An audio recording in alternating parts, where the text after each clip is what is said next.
వాటి వాటి జాతుల ప్రకారము నేలను ప్రాకు వాటన్నిటిలోనూ ప్రతి జాతిలో 2 చొప్పున నీ యొద్దకు అవి వచ్చును.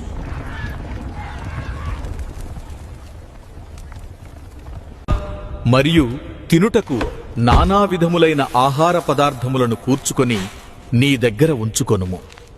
అవి నీకును వాటికిని ఆహారమగును అని చెప్పెను.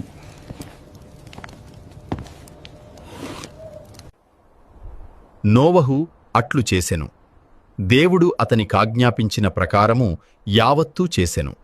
యెహోవా, ఈ తరము వారిలో నీవే నా ఎదుట నీతిమంతుడవై యుండుట చూచితిని గనుక నీవును నీ ఇంటివారును ఓడలో ప్రవేశించుడి. పవిత్ర జంతువులలో ప్రతి జాతి